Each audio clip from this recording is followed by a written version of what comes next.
Welcome students. This is the next video lecture on the topic Mechanical Properties of the Fluids. आता पाठीमागच्या video लेक्चरमध्ये तुम्ही काय study केलेलं आहे तर characteristics of the streamline flow and characteristics of the turbulent flow. आता या व्हिडिओ लेक्चरमध्ये तुम्हाला डिस्टिंग्विश बिटवीन म्हणजे फरकाचे मुद्दे लिहायचे आहेत. कशामध्ये? स्ट्रीमलाइन फ्लो अँड टर्ब्युलंट फ्लोमध्ये. आता ज्या तुम्ही कॅरेक्टरिस्टिक बघितलेल्या आहेत त्याच कॅरेक्टरिस्टिक तुम्ही या ठिकाणी फरकाचे मुद्दे म्हणून लिहिणार आहात. आता स्ट्रीमलाइन फ्लो म्हणजेच कोणता फ्लो तर it is smooth and steady flow. Streamline flow हा कसा असतो? स्मूथ असतो आणि स्टेडी असतो, हे तुम्हाला माहीत आहे. त्याच्याबरोबर अपोजिट टर्ब्युलंट फ्लोमध्ये काय लिहिता येईल? It is irregular and unsteady flow of a fluid. ठीक आहे.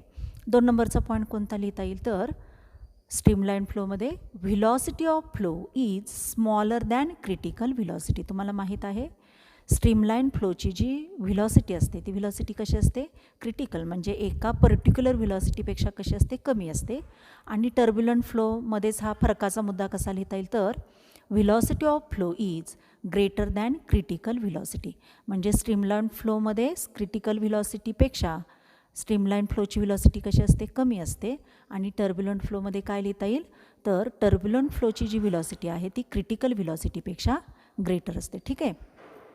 3 नंबरमध्ये पॉईंट कोणता लिहिता येईल तर velocity of fluid at a given point is always constant.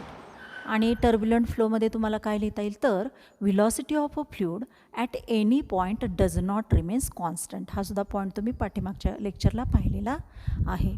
त्याच्यानंतर नेक्स्ट काय लिहिता येईल तर स्ट्रीमलाइन फ्लोमध्ये 2 स्ट्रीमलाइन्स कॅन नेव्हर इंटरसेक्ट. म्हणजे 2 स्ट्रीमलाइन्स ह्या कधीही एकत्रित येत नाहीत. मात्र टर्ब्युलंट फ्लोमध्ये माहीत आहे तुम्हाला स्ट्रीमलाइन्स ऑलवेज इंटरसेक्ट ईच अदर. म्हणजे अशा प्रकारे स्ट्रीमलाइन फ्लो आणि टर्ब्युलंट फ्लोमध्ये हे 4 जे मुद्दे आहेत सोपे आहेत आणि तुम्हाला ते 4 मुद्दे काय करता येतील? लिहिता येतील. आता या ठिकाणी तुम्ही काय पाहणार आहात तर critical velocity and it's equation. म्हणजे पाठीमागच्या PPTमध्ये फक्त तुम्हाला क्रिटिकल व्हिलॉसिटी हा शब्द गेलेला आहे, आपण डेफिनेशन पाहिलेली नाही. परंतु ह्या PPTमध्ये तुम्ही क्रिटिकल व्हिलॉसिटी म्हणजे काय त्याची डेफिनेशन पाहणार आहात आणि क्रिटिकल व्हिलॉसिटीसाठी इक्वेशन पाहणार आहात. आता क्रिटिकल व्हिलॉसिटीचे डेफिनेशन काय आहे तर the velocity beyond which A streamline flow becomes turbulent is called critical velocity. म्हणजेच काय तर ही अशी एक व्हिलॉसिटी आहे ज्या व्हिलॉसिटीच्या पलीकडे गेल्यानंतर स्ट्रीमलाइन फ्लो हा टर्ब्युलंट फ्लोमध्ये काय होईल? कन्वर्ट होईल. म्हणजेच काय तर सुरुवातीला फ्लो जो आहे तो फ्लो हा स्ट्रीमलाइन असेल, नंतर त्या स्ट्रीमलाइन फ्लोची व्हिलॉसिटी काय होणार आहे? हळूहळू वाढत जाईल. आणि एका पर्टिक्युलर व्हिलॉसिटीला तो जो स्ट्रीमलाइन फ्लो जो आहे तो स्ट्रीमलाइन फ्लो हा टर्ब्युलंट फ्लोमध्ये काय होईल? कन्वर्ट होईल. आता ज्या व्हिलॉसिटीला तो स्ट्रीमलाइन फ्लो हा टर्ब्युलंट फ्लोमध्ये कन्वर्ट होतो त्या व्हिलॉसिटीला त्या पर्टिक्युलर व्हिलॉसिटीला काय म्हटलं जातं तर क्रिटिकल व्हिलॉसिटी असं म्हटलं जातं. म्हणजेच थोडक्यात क्रिटिकल व्हिलॉसिटी म्हणजे काय तर क्रिटिकल व्हिलॉसिटी जेव्हा त्या फ्लोची येईल त्यावेळेस तो जो स्ट्रीमलाइन असणारा जो फ्लो आहे तो टर्ब्युलंट फ्लोमध्ये काय होईल? कन्वर्ट होईल. ठीक आहे. आता नेक्स्ट सांगता येईल अकॉर्डिंग टू ऑसबर्न रेनॉल्ड्स. म्हणजेच ऑसबर्न रेनॉल्ड ह्या सायंटिस्टनुसार क्रिटिकल व्हिलॉसिटीसाठी कोणतं इक्वेशन आहे तर VC = RN eta divided by rho into D. आता ह्यातल्या प्रत्येकाचं मिनिंग काय आहे, प्रत्येक नोटेशनचं मिनिंग काय आहे तर VC represents the critical velocity of the fluid. RN हा काय रिप्रेझेंट करतो तर रेनॉल्ड्स नंबर. इटा हा काय रिप्रेझेंट करतो तर कोइफिशियंट ऑफ व्हिस्कॉसिटी. त्याच्यानंतर रो म्हणजे काय आहे तर डेन्सिटी ऑफ फ्लुइड. तुम्हाला माहीत आहे रो हे नोटेशन नेहमी डेन्सिटीसाठी घेतलं जातं आणि इथं फ्लुइड आहे म्हणजे रो हे नोटेशन कशासाठी येणार? डेन्सिटी ऑफ फ्लुइडसाठी. आणि D हे नोटेशन कशासाठी आहे तर डायमीटर ऑफ दी ट्यूब. म्हणजे ज्या ट्यूबमधून ते फ्लुइड हे फ्लो होईल त्या ट्यूबचा डायमीटर हा किती असणार आहे? D असणार आहे. तर नेक्स्ट तुम्हाला क्वेश्चन विचारलेला आहे what is Reynolds number? Question mark. Explain how Reynolds number is used to determine the nature of flow of a liquid. म्हणजेच काय रेनॉल्ड्स नंबर म्हणजे काय आणि हा जो रेनॉल्ड्स नंबर आहे तो रेनॉल्ड्स नंबर तो जो फ्लो असेल त्या फ्लोचं नेचर ठरवण्यासाठी कशा प्रकारे वापरला जातो. हे काय करायचं आहे, एक्सप्लेन करायचं आहे. आता पाठीमागच्या वेळेस तुम्ही क्रिटिकल व्हेलॉसिटीसाठी जो फॉर्म्युला वापरलेला आहे त्याच फॉर्म्युलाचा उपयोग करून तुम्ही रेनॉल्ड्स नंबर हा एक्सप्लेन करणार आहात. ठीक आहे. आता पाठीमागच्या क्रिटिकल व्हेलॉसिटीसाठी एक्सप्रेशन कोणतं बघितलेलं आहे, तर VC = RN eta divided by rho into D. त्याच्यावरून RN म्हणजेच रेनॉल्ड्स नंबरसाठी कोणतं इक्वेशन मिळालं, तर RN = VC rho D divided by eta. आता यातलं प्रत्येकाचं मिनिंग तुम्हाला माहीत आहे. Where RN is the Reynolds number, VC is the critical velocity of the fluid, rho is the density of fluid, D is the diameter of tube and eta is the coefficient of viscosity. आता Reynolds number जो आहे हा काय असतो, तर pure number असतो. It has no unit as well as dimensions. म्हणजे Reynolds नंबरला युनिट असत नाही, रेनॉल्ड्स नंबरला डायमेन्शन्स असत नाहीत. आता रेनॉल्ड नंबरची जी काही व्हॅल्यू आहे स्ट्रीमलाईन फ्लोसाठी किती असेल आणि टर्ब्युलंट फ्लोसाठी किती असेल हे तुम्ही काय करणार आहात, स्टडी करणार आहात. आता इथं दिलेलं आहे, when RN is less than 1000 then liquid flow is streamline, and when RN is greater than 2000 then liquid flow is turbulent, and when RN lies in between 2000 and 1000 then streamline flow changes to turbulent.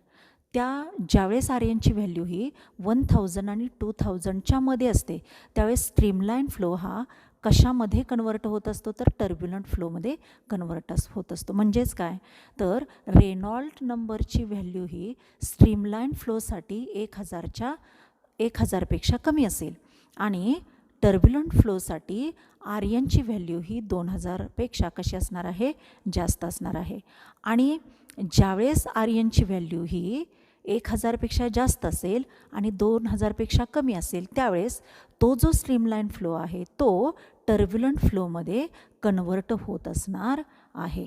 ठीक आहे. आता Reynolds number नंतर तुम्हाला विचारलं जातं, explain the terms viscosity, किंवा 2 नंबरची term आहे विस्कस फोर्स किंवा व्हेलॉसिटी ग्रेडियंट. आता यामध्ये तुम्ही 1 नंबरची टर्म स्टडी करणार आहात. What is mean by viscosity. Viscosity म्हणजे काय, तर तुम्हाला फ्रिक्शनल फोर्स माहीत आहे, फ्रिक्शन माहीत आहे. म्हणजेच काय, तर ज्यावेळेस 2 सॉलिड बॉडीज एकमेकाच्या कॉन्टॅक्टमध्ये राहून पुढं सरकत असतात त्यावेळेस काय होतं, त्या 2 सॉलिड बॉडीजच्या कॉन्टॅक्टिंग जे फेसेस असतील त्या कॉन्टॅक्टिंग सरफेसेसमध्ये फ्रिक्शनल फोर्स किंवा फ्रिक्शन जे आहे ते काय होतं, तयार होतं. त्याचप्रमाणे फ्लूइडच्या बाबतीत ज्यावेळेस फ्लूइड हे फ्लोईंग कंडिशनमध्ये असेल त्यावेळेस त्या फ्लुइड्समधल्या ज्या 2 लेयर्स असतील, फ्लूइडचे जे 2 थर असणार आहेत ते 2 थर एकमेकाच्या कॉन्टॅक्टमध्ये राहून पुढं सरकत असणार आहेत. आता ज्यावेळेस ते 2 थर, त्या 2 लेयर्स पुढं सरकतात त्यावेळेस त्या 2 लेयर्समध्ये एक प्रकारचा अपोजिंग फोर्स तयार होतो आणि त्या अपोजिंग फोर्सलाच ड्रॅगिंग फोर्स असं म्हटलं जातं. म्हणजेच काय, तर त्या 2 ज्या लेयर्स आहेत त्या 2 लेयर्स एकमेकांना काय करतात, पुढं सरकण्यासाठी अपोज करतात, अडथळा निर्माण करतात. आणि हा जो काही अपोजिंग फोर्स आहे, हा जो काही ड्रॅगिंग फोर्स आहे, त्या ड्रॅगिंग फोर्सलाच काय म्हटलं जातं, तर विस्कॉसिटी असं म्हटलं जातं. आता वॉटरच्या बाबतीत हा विस्कस फोर्स किंवा विस्कॉसिटीची व्हॅल्यू कशी असते, कमी असते. आणि सिरप किंवा हनी असेल तर ह्या सिरपच्या किंवा हनीच्या बाबतीत ह्याच विस्कॉसिटीची व्हॅल्यू कशी असणार आहे, ग्रेटर असणार आहे. म्हणजेच काय, तर लिक्विडची जेवढी डेन्सिटी जास्त किंवा फ्लुइडची जेवढी डेन्सिटी जास्त तेवढी विस्कॉसिटीची व्हॅल्यू कशी असणार आहे, जास्त असणार आहे. कारण 2 लेयर्समध्ये ड्रॅगिंग फोर्स किंवा 2 लेयर्समध्ये असणारा जो काही अपोजिंग फोर्स आहे तो अपोजिंग फोर्स साहजिकच कसा असणार आहे, जास्त असणार आहे. कोणाच्या बाबतीत, सिरप किंवा हनीच्या बाबतीत. त्यामुळे विस्कॉसिटीची व्हॅल्यू ही सिरप आणि हनीसाठी कशी येणार आहे, जास्त येणार आहे. आणि वॉटरच्या बाबतीत हीच विस्कॉसिटीची व्हॅल्यू कशी येणार आहे, तर कमी येणार आहे. आता नेक्स्ट टर्म तुम्ही पाहणार आहात, विस्कस फोर्स. विस्कस फोर्स म्हणजेच कोणता फोर्स, तर ज्यावेळेस ह्या 2 फ्लुइडच्या लेयर्स एकमेकावरती पुढं सरकत असतात आणि एकमेकावरती पुढं सरकत असताना जो काही ड्रॅगिंग फोर्स तयार होणार आहे त्या ड्रॅगिंग फोर्सला किंवा अपोजिंग फोर्स जो काही डेव्हलप होणार आहे त्या अपोजिंग फोर्सलाच काय म्हटलं जातं, विस्कस फोर्स असं म्हटलं जातं. आता थोडक्यात विस्कॉसिटी आणि विस्कस फोर्स याच्यामध्ये कोणता फरक आहे, तर विस्कॉसिटी म्हणजेच काय, तर हा ड्रॅगिंग फोर्स ज्या प्रॉपर्टीमुळं तयार होतं त्या प्रॉपर्टीला काय म्हटलं जातं, विस्कॉसिटी असं म्हटलं जातं.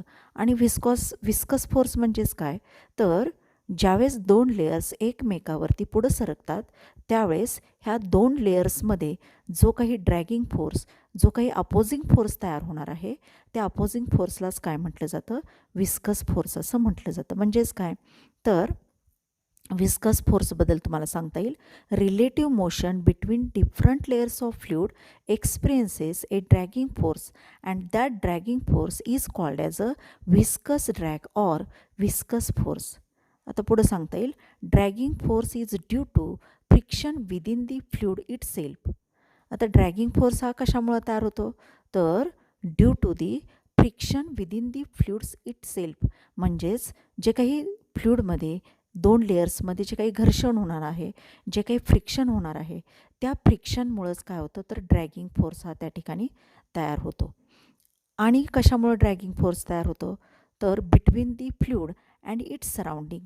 आणि फ्लुइड ज्या कंटेनरमध्ये तुम्ही ठेवलं असेल त्या फ्लुइडचं जे काही बाहेरची लेयर असेल आणि कंटेनरची आतल्या बाजूची काही लेयर असेल, त्या दोन लेयर्स ज्यावेळेस एकमेकाच्या कॉन्टॅक्टमध्ये येतील त्यावेळेस त्या कॉन्टॅक्टमुळं त्या दोन फ्लुइडच्या लेयर्समध्ये आणि त्या भांड्याच्या लेयर्समध्ये जे काही फ्रिक्शन तयार होईल, जे काही घर्षण तयार होईल त्यामुळं काय होतं, तर ड्रॅगिंग फोर्स तयार होतो आणि त्यामुळं त्या ठिकाणी विस्कस फोर्स जो आहे तो डेव्हलप होणार आहे. तर आता आपण काय करायचं आहे, या ठिकाणी थांबूया.